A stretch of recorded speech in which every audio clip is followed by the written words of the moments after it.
Uh, let's before going into the details of the connective tissue today to be dealt, let's talk about what are the animal tissues. Like we have learned till now, there are of four types: the epithelial, right?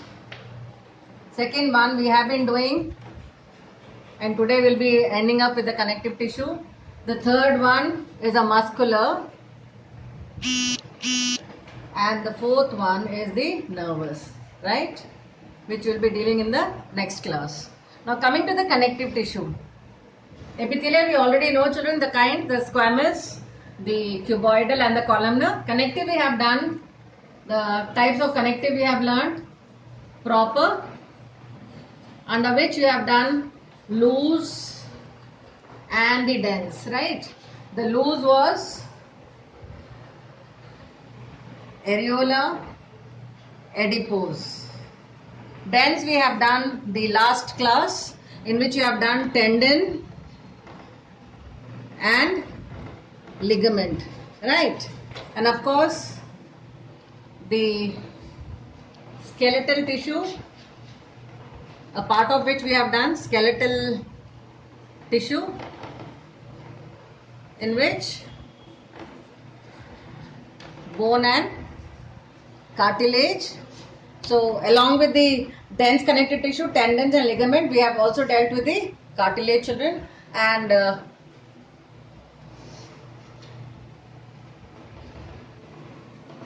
fluid connective tissue, which is blood and lymph, right? Now we'll be doing it in today's session, the bone part of it, the blood and lymph, right?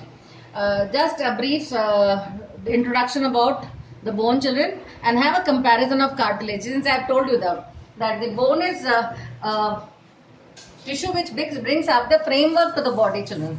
So it is the tissue which gives a framework to the body. That means the main skeleton of the body is formed of bone, and this bone is very compact as compared to the cartilage. Last time when I have talked about cartilage, I told you that the cartilage is a cheese-like matrix because it needs a flexibility. But when it comes to the bone, children, a bone is a very special, hard, compact structures which is devoid of fibers, right? And it is hard because of its matrix, which releases an enzyme which makes the deposition of calcium and magnesium salts, which makes it a very compact, hard tissue. And it is with the blood vessels.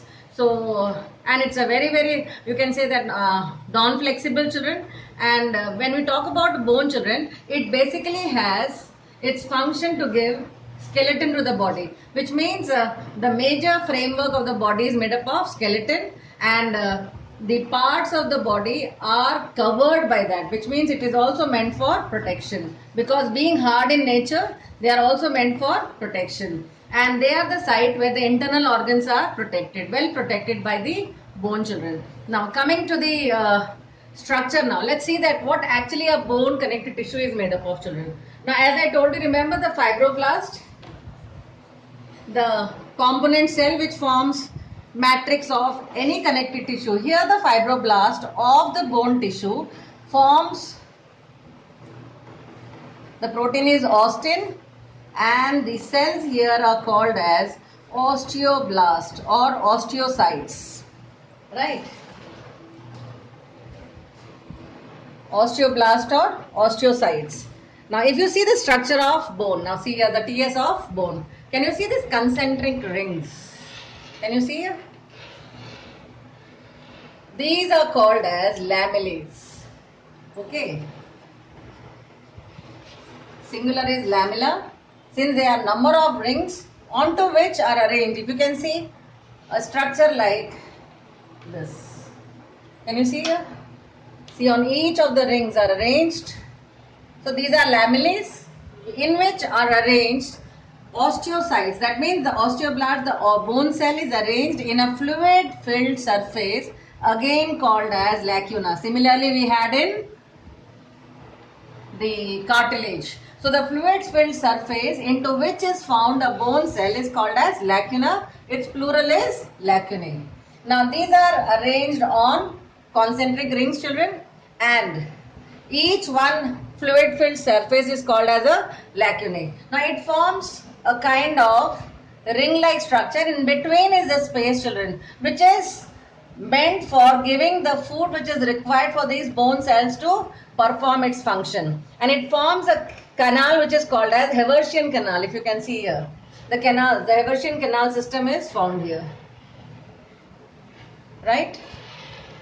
So the lamellae forms a ring, and these are interstitial cells which are linked one to each other, forming those concentric rings, and in between the space is what is called as a Haversian canal system. This is what is very typical about, and that gives the bone its compact structure. And each one, if you can see, children, each of these bone cells are linked to each other by a system what is called as canaliculus. So each of these are linked. This is what is the canaliculus, and the canaliculus makes that binding structure so look so compact that a bone becomes much hard in nature. And these ostein, the enzymes which make the calcium and magnesium to be deposited, make the hard structure of bone possible. Thank you.